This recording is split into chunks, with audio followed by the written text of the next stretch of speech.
Bom, aí então a gente tem a Igreja do Rosário dos Pretos, como eu expliquei para vocês, dei spoiler, né? Eu fui vendo, eu e a equipe que estava junto, sempre a gente vai em vários arqueólogos juntos, e aqui nesses elementos decorativos de entrada, tem conchinhas aqui. Infelizmente eu não trouxe fotos legais para mostrar isso. E ela também tem aqui nessa partezinha, nessa rocha do altar, nesse degrau do altar também tem. E fora nos lugares soleira e todos os batentes tem também. Bom, qual era então a cadeia operatória que se fazia ali? Então, primeiro era o desenho com risco feito pelos mestres e ou engenheiros. Depois se fazia uma aprovação. Esses riscos iam para o Conselho Taramarino, que aprovavam ou não. O risco estando aprovado ia para a fase de execução, que eram os mestres que faziam. Então, tinha a extração de rocha, feita pelos mestres canteiros, e o transporte feito pelos mestres canoeiros e jangadeiros. Gente, isso aqui se abriu assim um mundo para mim também quando eu comecei a pesquisar isso. E vocês vão ver onde é que eu cheguei. E aí depois, por fim, a gente tinha a construção, né, que era a igreja, o forte, ou o que estivesse acompanhando. Os currais de pesca eram os furinhos, infelizmente a foto não dá para ver muito, mas a gente tem umas bandeirinhas aqui. E eu trouxe foto de um curral montado, que são essas madeirinhas aqui, tá vendo? Então, era essa forma de pesca que se intercalava com a mineração. E outra coisa que eu achei interessante também é que onde eu tinha maior ponto de exploração de rocha era justamente os lugares onde a gente tinha os currais de pesca. Então, dá para confirmar, assim, a teoria. Bem, onde vamos chegar? Lembra que a igreja, que eu vi com mais elementos, é a Igreja do Rosário dos Pretos. Isso já me deixou, assim, com a pulga atrás da orelha. Depois eu achei num livro que eu estava pesquisando sobre Marechal Deodoro, essa imagem, que é Ribeira da Lagoa e atividade pesqueira em Alagoa ad Austrium, ou seja, era da época que os holandeses estavam lá, porque os holandeses invadiram essa região, e a gente tem os pescadores. E se vocês observarem os pescadores lá na região, eles são negros. Então, Igreja do Rosário dos Pretos, pescadores negros. Aí eu começo a ler sobre cantaria, assim, bem despretensiosamente, tentando entender esse processo da cadeia operatória. E aí eu começo a pegar lá no meio do meu texto que os mestres de ofício ocupavam um patamar social pouco conhecido por nós hoje. Eu vou pular assim, os textos mais teóricos e vou chegar mais nas conclusões. A historiografia deu luz aos mestres dos traços do início do processo e obscureceu os mestres responsáveis pela manufatura, função intermediária no processo, como os mestres canteiros, por exemplo.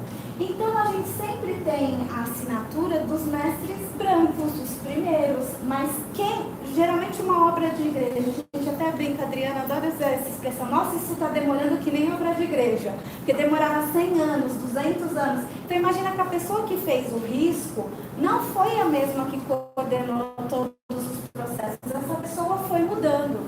Então, esses mestres sempre eram brancos. Aí depois eu acho que um dos problemas que os historiadores enfrentam ao estudar a vida dos mestres de manufatura, mecânica, artesãos, é dar explicações sobre o nível de maestria e status que muitos deles chegaram. Porque aí os textos começaram a me dizer que alguns mestres eram negros e mestiços e que eles poderiam ou não ter um status diferenciado em relação aos outros. E aí a gente tem um texto da Miriam Andrade Ribeiro de Oliveira elucidando uma complexa cadeia produtiva, uma divisão técnica e social do trabalho, um sistema peculiar de funcionamento em que os mestres de ofício brancos parecem estar no topo de uma hierarquia que não exclui mestiços e escravos alforriados. Então, os mestres do ofício branco estão no topo, né, de uma cadeia que não exclui mestiços e escravos alforriados. Isso, gente, era a ponta do iceberg, porque depois eu comecei a analisar textos, onde eu fui, os textos de arquitetura, eles assim indicavam que podiam ter mestres negros, esses mestres podiam ter um destaque social, mas sempre assim, podia, devia, e não afirmando. Quando eu fui para os textos que falam do mundo da pesca, e a gente vê que ali eu tenho o mundo da pesca junto com o mundo da mineração, eles afirmam assim categoricamente que os mestres canoeiros tinham o mesmo status social de um capitão de marinha que comandava um navio e que eles tinham assim, um status conhecido. Então, o que a gente entende? Os mestres canoeiros e jogadeiros conviviam com os mestres canteiros, eles não iam ter uma posição de destaque social maior do que os outros. Então, todos os mestres negros e mestiços que dominavam essas técnicas, eles tinham um status social elevado. E o que eu fui observando também nos textos? Que geralmente em Pernambuco, a maior parte dos escravos vinham daqui, dessa região, desse porto e dessa costa. A gente tem um mapa atual que pega isso aqui dos bandos, e entre Angola e Madagascar a gente tem o Zimbábue. Uma das coisas que a gente tem mais dificuldade, a gente discutiu isso com o Thiago umas semanas atrás, a gente sabe os portos da onde os escravos saíram, mas a gente não sabe ali de dentro da África da onde necessariamente eles eram. E aí o que a gente vai descobrir? Que lá no Zimbábue existiam, né, comunidades extremamente habilidosas na construção de rochas. E aí eu coloquei até para refletir um texto de um arqueólogo subaquático, fiquei super feliz quando achei isso no texto do Jean Viglot, discutindo essa questão do tratamento das rochas na África. E aí ele fala que os monumentais estruturas de pedras da Grande Zimbábue, de origem africana medieval, eram repetidamente identificadas, ainda não há muito, com a marca de navegadores não africanos, fenícios e outros. Então, historiadores brancos, europeus, faziam uma leitura assim: não, imagina, africanos não tem condição de fazer isso, alguém foi de fora para lá para fazer. E aí o que o Bloch diz? A abundância da historiografia marítima do Índico, baseada em fontes europeias pós-medievais, oferece um abismal contraste com o tratamento dado à questão de navegações de longo curso, muito anteriores à presença europeia na região. Ou seja, os africanos tiveram total condições de desenvolver técnicas de cantaria anterior à chegada dos europeus. Inclusive, uma das questões é que muito disso era feito na Ásia e que tanto europeus quanto africanos podem ter se inspirado em técnicas asiáticas, mas aí é já ir muito a fundo na questão. E aí a gente vai ver que os mestres se organizavam em confrarias. Isso eu fui achando tanto nos textos de arquitetura quanto nos textos de pesca e navegação. E essas confrarias ligadas à Igreja Católica chamavam irmandades de ofício, o que flexibilizava as relações sociais em contexto social escravista. Então, o que eu tenho? Uma mão de obra altamente especializada que se organiza em confrarias, em irmandades de ofício, em confrarias, e são ligadas à Igreja Católica, e eles conquistam assim um status social. Então, daí a Igreja do Rosário me fecha essa questão. Então, tirar os profissionais da construção do limbo historiográfico é fundamental para arejar o debate. Embora a gente não tenha muitos elementos, assim, textos escritos sobre isso, eu assumo o papel de não deixar de falar do que a gente foi percebendo, porque eu acredito que outra pessoa que pegar o meu texto no futuro vai olhar para os documentos que ela pegar e para o próprio registro arqueológico com um outro olhar, diferente de se eu não tivesse dito nada. E aí, uma coisa assim que eu li num livro que se chama A Faina, a Festa e o Rito, do Geraldo Silva, sobre etnografia do mar, e ele levanta muito a questão negra em Pernambuco. E assim, foi quando caiu toda a ficha. Eu fiquei super feliz, né, Mari, quando eu li isso. Nem sei se a Mari lembra, mas ela foi a primeira pessoa assim, que eu comentei. Que ele fala do mar como caminho de liberdade. Sabe assim, quando assim, é isso? Porque assim, qual a diferença que tem? Ah, tá, Cris estudou tudo isso, a bibliografia, mas o teu ambiente é marítimo. O que isso diferencia a sua pesquisa de uma outra pedreira em outro lugar? Por que não dava para deixar esses negros africanos altamente especializados na condição de escravos submissos? Porque o mar era o ambiente deles. Eles dominavam, então eles eram pessoas especializadas. Muitos deles vinham da África já sabendo o ofício e eles estavam num ambiente que eles podiam fugir a qualquer momento. Como que você põe no tronco uma pessoa dessa? Não põe, gente. É um ambiente de liberdade. Então eles se aliavam à Igreja Católica, tinham sim um status, e eu fui ler nos documentos que no período que a igreja matriz de Marechal Deodoro teve problemas, ficou lá caindo, a igreja que ficou a principal por um bom tempo foi a igreja do Rosário dos Pretos. Então olha só que influência essa irmandade de ofício tinha naquela sociedade. Então, a respeito do meu doutorado foi isso. Alguém quer fazer alguma pergunta? Já estou meio que fazendo a minha pré-defesa na banca. É ótimo que eu me preparo. Eu falo, não me importa que a minha banca não goste do meu trabalho. Eu já sou apaixonada por ele. Eu fiquei assim, impressionada com as ligações que você foi fazendo, né? Chegar até o Grande Zimbábue, fazer essa ligação, achei que foi bastante interessante. Chegar às questões das irmandades, eu gostei. Tem um aspecto muito bacana. Porque deu uma outra dimensão do trabalho, né? Deu voz a... Assim como você também, né, Adriana? Ela é historiadora, então o que acontece? A narrativa fez uma diferença grande. Você ouviu o seu Rangel, né? Isso aí foi uma coisa bacana, essa sensibilidade, essa percepção da narrativa não escrita, vamos dizer assim, a partir do que você já tinha reunido de dados, informações, foi dando uns caminhos que ninguém imaginava, nem que você imaginava que pudesse ter ligado. Então a pesquisa acadêmica é isso, a descoberta ali, nada está pronto. E a gente vai descobrindo aos poucos. E no seu caso foi só grandes descobertas, né, do ponto de vista das novidades que você foi encontrando. E de fato é um negócio assim inédito, né, que é o que o doutorado exige, e de alguma forma uma coisa que contribui para muitas reflexões, né, Cristiano? Isso aí é um início de um grande novelo, né? Como o Cristiano trouxe, do ponto de vista das frentes de trabalho que poderão vir. É o que eu estou percebendo, eu estou falando rapidinho. Assim. Não, mas é isso. Que a arqueologia foi, né, buscando. Inclusive no meu texto de conclusão, já deve se perguntar, isso eu demorei a fechar o texto e eu fiquei pensando, poxa, é legal eu contar no meu texto essa minha cadeia de ideias, né, como elas estão surgindo, e também apontar caminhos para que outras pessoas que peguem o meu trabalho, assim, partam dele para outras tantas questões, né? Pode ir. Então, é uma das reflexões aí, já reflexões, na verdade, a igreja nunca foi piedosa nos escravos. Então, provavelmente, o bispo dessa região era o senhor desses escravos. Um ambiente de liberdade, entre aspas, eles não poderiam ser amarrados a um tronco, um pelourinho, mas poderiam ser amarrados a um tronco e solto no mar. Então, o tipo de castigo ali, fatalmente, deveria acontecer. E como no Ouro Preto, por exemplo, os escravos construíram as igrejas e tinham uma liberdade também em função disso, tá? Estarem trabalhando para Deus.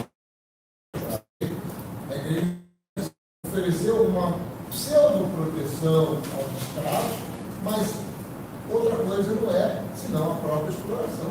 Então, mas aí tem uma questão da especificidade da Irmandade do Rosário dos Pretos. A Irmandade do Rosário dos Pretos, não no Brasil, ela vinha, aí eu fui estudar e ver isso nos textos também. Desde o século XV, em Portugal, já existia na Irmandade pessoas que defendiam os negros, inclusive mulheres negras que eram casadas com branco e sofriam violência dos maridos. A Irmandade do Rosário dos Pretos lá em Portugal já acolhia essas mulheres e inclusive em muitos momentos separava elas dos seus maridos e as protegia mesmo. Então assim, os negros tinham algumas irmandades das quais eles faziam parte. A mais forte, pelo que eu entendi, é a do Rosário dos Pretos, mas não é a única. Tem, por exemplo, a de São Benedito também.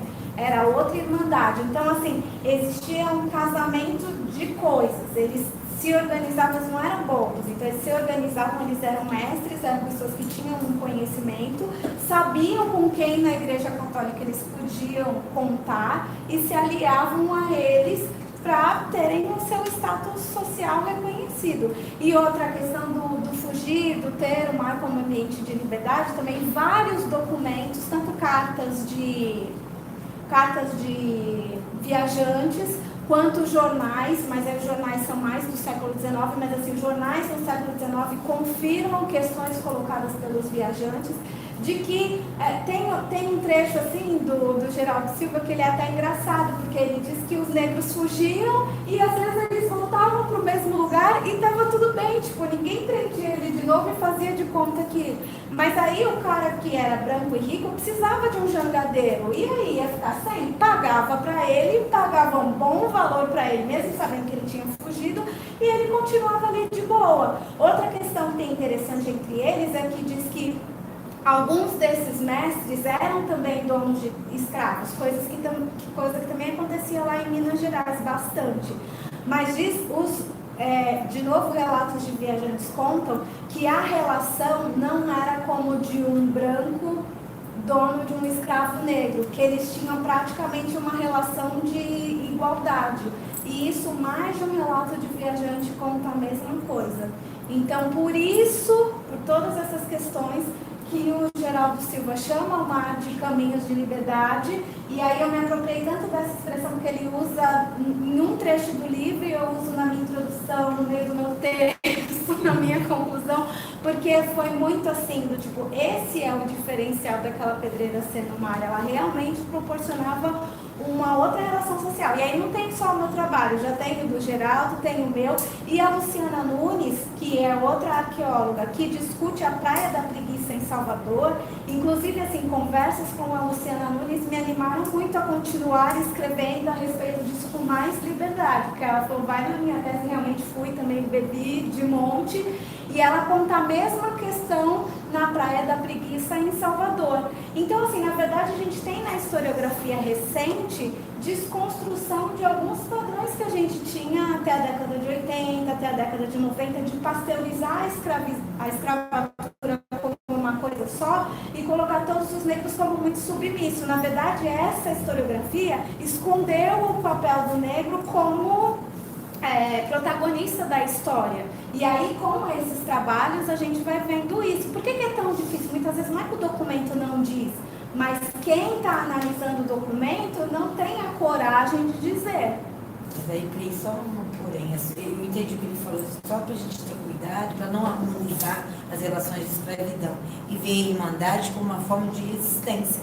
Sim. Né? Nesse sentido que se pensou, não dá para dizer também que, exato, que todos os escravos, todos os negros que estavam ali naquele ambiente viviam em liberdade. Por exemplo, a gente tinha um escravo que estava lá cortando mesmo a rocha, com certeza esse era o do tronco, esse era o que apanhava, e era até num número maior. Mas o que eu estou afirmando aqui é que existia junto com isso também um extrato social de pessoas especialistas do ofício, que a gente até já tinha visto isso também em relação à questão do açúcar, né, Adriana? Os negros que vinham da África, sabendo os mestres do açúcar, sabendo mexer, eles também não eram escravos, eles eram remunerados, bem remunerados, e tinham um status social diferente dos outros. Essa aí, deixa eu falar. Oi, Susan. A minha curiosidade, lembrando algumas coisas da arqueologia, a questão da sorte, né? A sorte, você andou pescando um pouquinho de sorte aí, de repente enfrentar ou aparecer nas tuas mãos, esse tipo de coisa. Mas a minha curiosidade, com toda a tecnologia do corte de rochas agora, por que até hoje usar essa técnica? Eu já vi isso no interior, não faz tanto tempo, mas por que não usar aqueles equipamentos mais sofisticados para continuar ainda fazendo esse troço? Eu também não sei. Os mais sofisticados existem, Susan. É porque existe a população, as empresas mineradoras usam equipamentos mais sofisticados, a desmonte hidráulico não se usa mais, não se recomenda por conta da poluição dos rios, apesar de no noroeste fluminense, região da gente aqui, eu e a Adriana somos do Rio, a gente sabe que lá o negócio é feio, mas você tem aquela população que trabalha informalmente próximas às áreas mineradas e que usa essas técnicas. Na verdade, ainda há trabalhadores nas grandes mineradoras que usam essa técnica para desprendimento de rocha, para fragmentação da rocha. Mas você tem isso hoje, as duas coisas ao mesmo tempo funcionando. É porque os rejeitos de grandes áreas mineradas também são objeto de manejo. das populações nas imediações para também comercializar os rejeitos. E um bloco como aquele ali pode ser considerado rejeito de uma mineradora. Na verdade, eles levam em blocos maiores, né? Mas é claro que a fragmentação o método mecânico de fragmentar ainda existe, é isso que é feito. É a coisa do velho carregando o novo carregando o velho. Pois é, né? O desmonte hidráulico é o que é proibido nos Estados Unidos, aqui ainda tem essa prática. O desmonte hidráulico lá, esqueci o nome da cidadezinha que eu fui lá no Noroeste, Santo Antônio de Pádua. O rio Pomba, que é afluente do Paraíba, nossa, é um rio castigado com rejeito de rocha. E lá são rochas ornamentais. A mineração lá, céu aberto, é uma coisa assim, desgraceira danada do meio ambiente. Mas de qualquer forma, essa técnica mecânica, eu nem sei o nome disso aí, mas é uma técnica mecânica de fragmentar a rocha ainda existe, convive com os equipamentos mais. Se você quiser ver, saindo de Sorocaba para Jundiaí, estrada de Sorocaba para Jundiaí, logo depois de tudo, né, passa ou depois de aquela região, né, e tanto o Itapeba, tudo Ita é terra, né? E o que acontece? Na estrada, você vê as pessoas fazendo isso. Você tem um bloco lá, você para e eles cortam. Quando tem movimento de massa e blocos se deslocam, é o tipo de técnica para fragmentar, até porque você não tem como retirar aquele negócio pesado demais da estrada, de um caminho qualquer, eles vão lá e fazem isso aí. Você vê em estradas no interior de Minas, Caparaó, já andei muito por ali, Pico da Bandeira, aquela região de Alto Caparaó, Carangola, né? E Espera Feliz, uma cidadezinha de Minas, você vê muito isso. A estrada, você vê ao lado, tem uma rocha com os vestígios desse tipo de técnica, de fragmentação, para justamente tirar do caminho, né? Mas aí quando aqueles blocos utilizam, né? Vem. Deixa eu concluir, então, o pensamento. Porque eu acho até que esse caminho, né, essa pseudo-liberdade, eu me reservo ainda a colocar essa liberdade entre aspas, mas eu acho que isso também facilitou o sincretismo religioso, porque como a igreja protegia, entre aspas, os negros, também, entre aspas, ela dava liberdade para que eles também cultuassem os seus ídolos, o que for. De forma que a gente vê que, por exemplo, na igreja do Bonfim, tanto houve trabalho dos negros na igreja, que a igreja católica admite que a Umbanda vai lá fazer a lavagem da escada. Então, como está dançando a escadaria do Bonfim, e eles são católicos. Então, na verdade, duas coisas. O sincretismo religioso pode entrar nessa pesquisa também a partir dessas liberdades, né? E uma outra herança que a escravidão nos trouxe, né? Essa arquitetura, de uma forma ou de outra, eu trabalho com a pedra, deixa eu estudar arquitetura, a gente tem aqui a comida, a dança, o samba, e tanta coisa, mas também isso daí é uma coisa que nunca ouvi falar, que veio alguma coisa inteligente da África em termos de arquitetura. As relações eram sempre de interesse das duas partes, suponho, né? Sim. Essa questão da igreja com o próprio negro, nessa região que você tem pesquisado. Mas era uma relação que também existia hierarquia, né? Suponho que sim, né? Eu sou o aventureiro que faço as coisas de outras áreas. Né? E assim, realmente, isso que ele fala, não avanço no meu trabalho. A Luciana, lá em Salvador, na Praia da Preguiça, inclusive porque ela até é de religião, ela é do Candomblé, e ela vai mais a fundo nessa questão. Na verdade, eu não fui. Eu fiquei imaginando, mas eu também não achei nada de texto que me desse base nisso. E aí eu falei, não, essa parte eu, por enquanto, não vou entrar. Mas é uma possibilidade, sim, na continuidade do estudo. Em relação aos mestres negros virem sabendo o domínio da técnica da mineração para a cantaria da África, claro que também não exclui a questão que os portugueses dominavam e faziam aquela sequência toda. O que eu questiono é que, a princípio, dá uma impressão assim, os mestres negros brasileiros que aprenderam a técnica, aprenderam com os portugueses. Esse é o meu questionamento. Pode ser que nem todos tenham aprendido. Pode ser, inclusive, que os portugueses já iam na África de olho em quem eles queriam trazer. Assim como eles traziam mestres canoeiros habilidosos e barqueiros, pessoas que sabiam dominar o mar, com certeza eles tinham um olho já no Zimbábue e vinham pessoas já sabendo manejar a rocha. Porque explicar o trabalho todo desde o início dava muito trabalho. E tem uns textos do Rio de Janeiro deles reclamando direto de que faltavam mestres canteiros. E a gente não tem essa reclamação em Pernambuco. Então, porque lá não faltava. Então, se não estava vindo de Portugal, que era o problema que o Rio sofria, Pernambuco estava resolvendo essa questão de outra maneira, trazendo pessoas que já sabiam o ofício.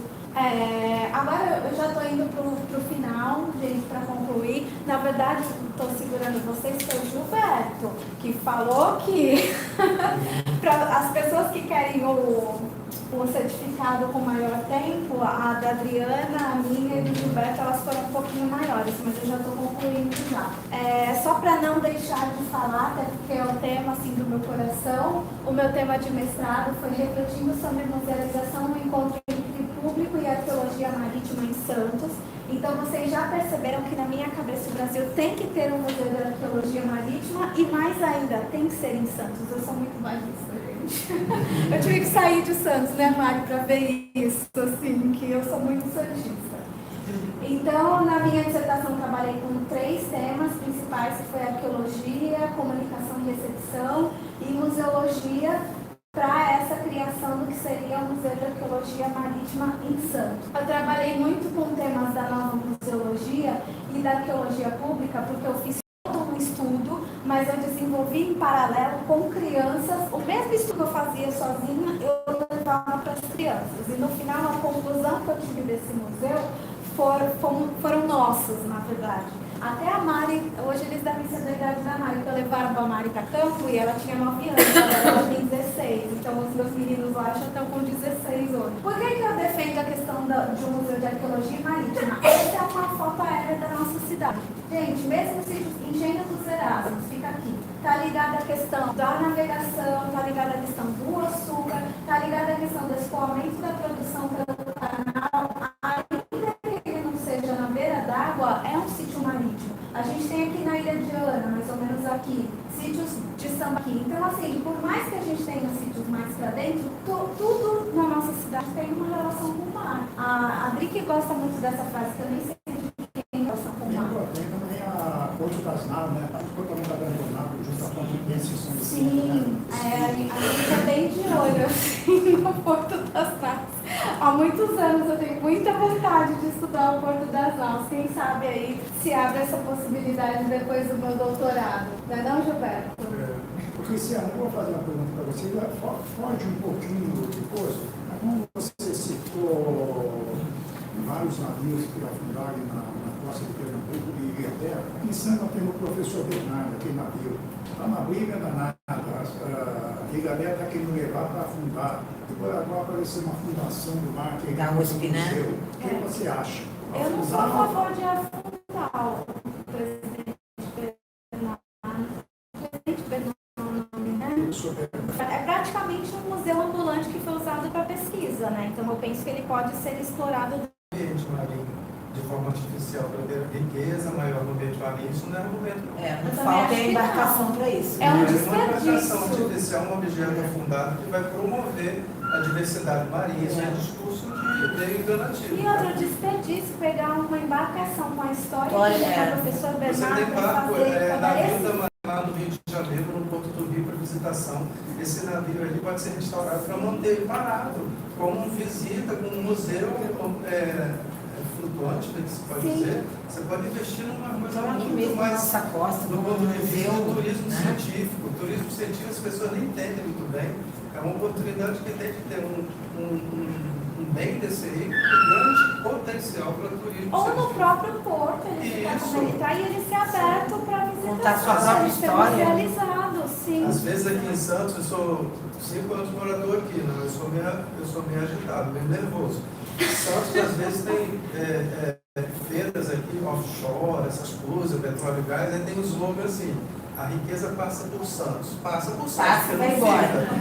fica. É esse tipo de raciocínio, de mentalidade que a gente em Santos teria que ter, do ponto de vista de ter esses empreendimentos para a população de Santos e nas imediações, não é só Santos, é São Vicente, Praia Grande, todo mundo, e ter esses momentos essas oportunidades do ponto de vista de resgate, de patrimônio, estudar a história de Santos, que tem uma riqueza aqui imensa no campo de arqueologia, né? Exato, por isso que eu defendo que a gente tem que ter um museu de arqueologia essa aproximação da aqui. Adriana, o Rodrigo Cristofoletti e a Cristiane, comigo a partir do ano passado, eu descobri Pinacoteca na minha vida, por acaso moro perto, isso aí vai dar frutos. Isso aí não é só esse momento Vamos nosso acreditar aqui, que sim. a gente vai ver se amplia a unidade de projetos permanentes. Não só esse projeto bacana nosso dos cursos, que está sendo bom demais e vai continuar, mas ter alguma coisa que seja mais permanente, financiamento, mais duradouro e que dê olhos para o que você está trazendo, né, Cristiano? Vamos olhar Santos do ponto de vista da arqueologia. Você tem aqui ainda muita coisa a explorar no sentido da pesquisa científica e do turismo científico, que é outra coisa, né? Você investir em turismo tradicional é uma coisa, turismo científico é outra coisa. Cubatão tem um IFE, Instituto Federal de Cubatão, que tem um curso de graduação de turismo. Eu conheci um professor lá, Tiago, o cara é empreendedor aqui em Cubatão, então se a gente da Federal de São Paulo, eu já estou falando além do mentira, né? Com relação ao Instituto Federal de Cubatão, que é o IFE, a Escola Técnica de Cubatão, eles têm interesse em a gente fazer uma parceria para um projeto que coloque Santos no seu grau de importância em relação à questão de também é carioca, como eu, né? Carioca não, do Rio de Janeiro, mas ela está mais tempo morando aqui do que eu, mas a gente percebe que nitidamente Santos tem muita coisa a ser tratada no campo aí da história da ocupação, né? Não é só a questão aí que a gente está trazendo aí do Porto, né? Esses locais aí.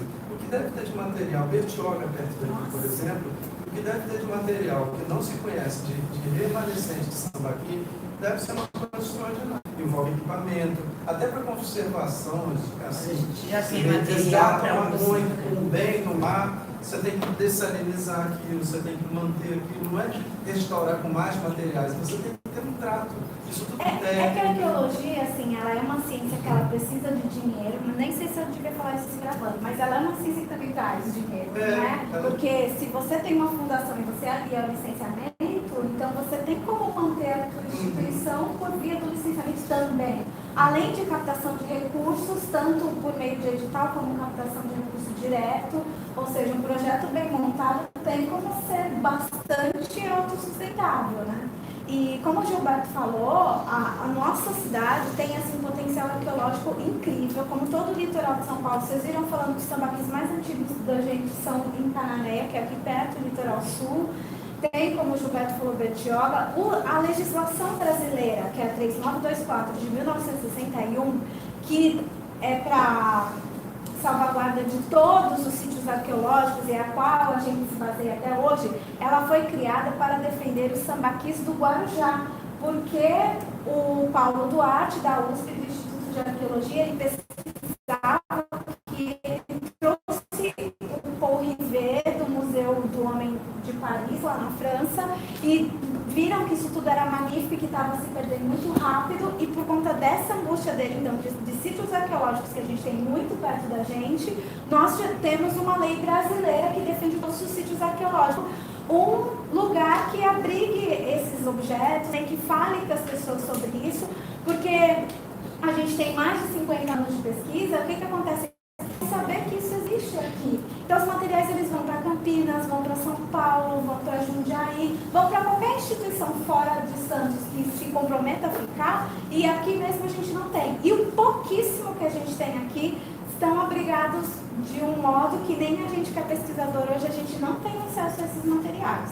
Então, assim, uma realidade que era para a gente ser destaque nacional em relação a isso, e a gente tem uma realidade sofrível, assim. Então, vamos mudar isso, né? E aí, eu coloquei alguns sítios que a gente tem na região, Sambaqui, lá na Ilha de Ana, que é uma ilhazinha aqui de Santos, que poucas pessoas conhecem, uma ilha de pescadores, tem uma escola. Eu dei aula nessa escola, olha só que coisa mais, não sei, se sorte. Não, nem diria bucólica, mas que coisa assim, porque a escola foi construída em cima de um sambaqui. Então, por 2 anos, eu pisei todos os dias no meu pé em cima de um sambaqui, passava pelo sambaqui com as crianças no parque, onde tem parte do sambaqui. Esse ano. O Cubatão tem, na área Sim, da cozinha, o Cubatão tem tem na área da vários cozinha. sambaquis já, né? Tem. Cubatão, Guarujá. Inclusive o Benedito Calixto, e é interessante a gente estar aqui hoje na Pinacoteca fazendo isso, ele tem um mapa com mais de 12 sambaquis aqui na região do Estuário, em Santos, atrás do início do século.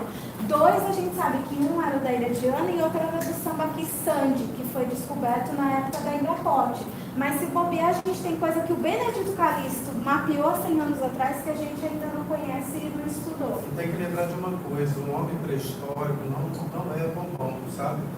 As zonas de manguezal, os ambientes de manguezal, alimentam o ano inteiro. Por isso que tem essa concentração de sambaqui nessa região do complexo estuarino de Santos. Então você vê Foz do Paraíba do Sul, Foz do Rio São Francisco, Rio Doce, onde tem manguezal, tem muita coisa de material vinculado ao homem pré-histórico, porque é alimento o ano inteiro, vocês devem ver isso. Então o homem pré-histórico precisa comer, e ele tinha uma marca nessa ocasião do sambaquis, de ter essa fixação em zonas como aqui. O complexo estuarino aqui de Santos, o que tem de vida e alimento é uma coisa extraordinária do ponto de vista de pensar a paisagem na época pré-histórica. Sim, inclusive os sambaquis, eles tinham uma questão de comunicação também. É uma questão que o Manuel Mateus defende em alguns textos, em algumas palestras dele, e outros arqueólogos também, como o Flávio Calico. E olhando esses mapas, como os sambaquis eram morros altos, construídos na paisagem onde era uma paisagem plana, era possível, por exemplo, eu estou, digamos assim, com algum problema, a pessoa lá do outro lado vai ver. Então, existe a possibilidade de que eles eram organizados em lugares e possibilitavam essa comunicação entre os povos. Algo ainda pouco estudado, mas bastante palpável nisso que o Gilberto falou. Então, assim, eles eram muito espertos, não só pela comida, mas pela questão da comunicação, questões que hoje a gente, por pensar que eles são bobinhos, acaba não indo... No litoral do Rio, Ilha Grande, Cabo Frio, você vai ver os vestígios do sambaqui, são em áreas estratégicas de contemplação e estratégicas de território também. Os sambaqueiros, né, os sambaquizeiros, acho que é a nomenclatura, eles são os territorialistas também, né? Sim. Tem essa questão do territorialismo. Por isso aí, no litoral, ó, quase 10 mil anos. O caso Iguape, que vai no Ribeira, deve ter um grande potencial, né? Eu falo Iguape porque eu sou advogado e fui fazer inventário com o cliente, e ele tinha comprado uns 25 anos de terreno, 2 terrenos lá. Aí eu fui para ver, pagar a prefeitura, estava atrasado de imposto e tal, paguei. Depois eu perguntei para o rapaz da prefeitura como é que eu fazia para ir lá para ver o terreno. Ele falou, bom, depois eu tive que cobrar, né? Continuou cobrando, está com 5 anos, continuou lançando. Aí ele falou, olha, não tem como o senhor isso. Esse loteamento foi o mar bonito. O mar é bonito, do mar do mar. Eu falei, nossa, a prefeitura não aceita você desvincular do IPTU. E então, ali considerando o Vale do Ribeira, que é muito lento, e embaixo era um porto, né? Embaixo era um porto importante, como o Paraná. O Valo Grande ali que detonou o Porto de Iguape na questão da criação do canal artificial. Ali tem muita história. E tem muito sambaqui de água doce ali. Vocês não sabem não, mas registro tem uma Unesp que tem engenharia de pesca. Eu fui lá numa banca de mestrado, banca de concurso. Eu pensava que a pesca lá era no mar. A maior parte do que se ensina para os alunos da engenharia de pesca é pesca de água é técnica para pesca em água doce. Porque é uma vocação imensa do Vale do Ribeira, a pesca de água doce hoje é uma profissão lá muito importante para a economia do Vale do Ribeira hoje. E no passado, aquilo ali, tinha muitos sambaquis de água doce, que eu não imaginava nem que existia. Eu sou meio iniciante na arqueologia. E a professora Cláudia Plains, que é uma arqueóloga aqui de Guarulhos, ela fez doutorado trabalhando naquela região lá, que é de um valor, assim, magnífico do ponto de vista de material também ainda não pesquisado, né? Então é muito bom a gente entender um pouco a ocupação do litoral, as estratégias de ocupação. Isso técnicas de pesca, que até essa engenharia de pesca os professores ensinam, são técnicas que são de pesca artesanal. Não é nada tecnológico do ponto de vista da tecnologia hoje. A gente tem que lembrar que tecnologia, por exemplo, a escrita é uma tecnologia. Então, tecnologia sempre o homem desenvolveu para alguma função. E são muitas técnicas, é porque a gente não conhece, Não conhece. mas assim, eu já li por causa dos currais, assim, em lugares do Nordeste que se faz lista de mais de 20 tipos de técnicas diferentes de pesca. Então é uma diversidade que a gente nem imagina, né? Gente, eu vou ter que passar, Adriana, você vai passar todo o seu pessoal, depois vai ter que ser assim meio rapidinho, porque o tempo já urge. Mas outro sítio bastante interessante da região é o Engenho dos Erasmos. Eu e a Adriana, nosso coração é todo engenho, né, Adri? O mestrado dela foi sobre o engenho. A nossa história profissional como arqueólogas começou no engenho, nós lá como educadoras, junto com o Rodrigo, o Cristofoletti, com o André Miller. Então, uma equipe assim que juntos nós crescemos bastante nessa questão da arqueologia. O engenho é interessante que, embora ele seja um sítio histórico, muito do que se sabe sobre ele veio da arqueologia, porque pouco de documento se acha sobre. Então, aqui a gente tem o mapa de Santos, com alguns sítios arqueológicos, infelizmente não é muito claro, mas a gente tem uma lista aqui. Esse mapa foi feito primeiro pela Daeli Goulart, depois ele foi reorganizado pelo Manuel Mateus, e Iris conhece bem esse mapa, né? Iris trabalhou na confecção e organiza, reorganiza. Ele foi elaborado na época da construção da linha do bonde. E aí era preciso fazer, porque o que existe? Existem os sítios, existiam as pesquisas arqueológicas, todas elas registradas no IFAM, mas não existia um mapeamento disso, esse foi o primeiro. Mas assim, eu mostro lá na minha dissertação de mestrado que esse mapa em 2011 já estava defasado, porque ele foi feito acho que entre 2002 e 2004. Você citou os bondes estavam fazendo foi achado várias peças. Sim, né? foi feita a Que pesquisa levou isso arqueológica. aí? Então, eu prefiro não responder. Aguardado. Elas estão guardadas, mas nós não temos acesso a elas. Estão guardadas. Bem guardado? Eu não vou nem arriscar dizer onde, porque a gente já tentou descobrir e também não descobrimos, mas elas estão guardadas. E aí, essa lista ela já é defasada, então ela tinha 30 e poucos sítios. Eu fiz um levantamento depois lá no IFAM, eu e a Adriana fomos várias vezes fazer análise de todos os relatos de trabalho que tinham sido cadastrados. Então, tem uma lista que complementa essa até 2011, que está no meu mestrado. Mas de 2011 para cá, inclusive a Adriana já trabalhou em outros projetos de arqueologia, outros sítios foram encontrados e cadastrados. Então a gente tem aí mais de 60, 70 sítios só da cidade de Santos. Eu fiz, não vou mostrar o vídeo, que eu imagino que vocês já estão cansados, mas vocês podem lá assistir no meu canal do YouTube, porque a gente tem um naufrágio à beira-mar, né? E há 2, 3 anos atrás, quando teve uma ressaca da maré, ninguém sabia, porque diz que as pessoas até a década de 60, 70 tinham uma memória desse naufrágio. Mas depois, quem veio depois da década de 70 não tinha, porque a areia e o mar cobriram. Aí 2, 3 anos atrás o mar mostrou. Eu sei que a prefeitura faz um monitoramento aqui para ver se está tudo certinho. Ele foi cadastrado como sítio, né? Existe aí uma equipe, nós não somos da equipe, mas existe uma equipe aí envolvida com essa pesquisa. Quando eu fiz a minha pesquisa de mestrado, então eu falei para vocês que eu contei com o apoio dos meninos que não são mais meninos e meninas, e já são adolescentes, já quase jovenzinhos. Então, o que eu fiz com eles? Foi na escola Padre Lúcio Floro. Gente, essa escola fica no Morro do José Menino. Olha só a vista que essas crianças têm da escola para nossa cidade. Então, a princípio, eu queria escolher uma outra escola perto do cais. Eu fui coordenadora pedagógica nessa escola e alguém me falou, a minha orientadora que foi visitar, alguém falou, por que você não pega essa escola, então, como, olha só a visão que as crianças têm da cidade para trabalhar arqueologia marítima com eles, ótimo. Então, foi muito legal mesmo. Eu fazia umas atividades com eles ao longo de 6 meses que chamava Enchendo a Sua Mochila, que era praticamente provocá-los para eles pensarem como um arqueólogo pensa. Então, a gente começou com objetos infantis, depois eu levei pranchas de material arqueológico, depois eu levei réplicas de material arqueológico da Augusta para eles manipularem.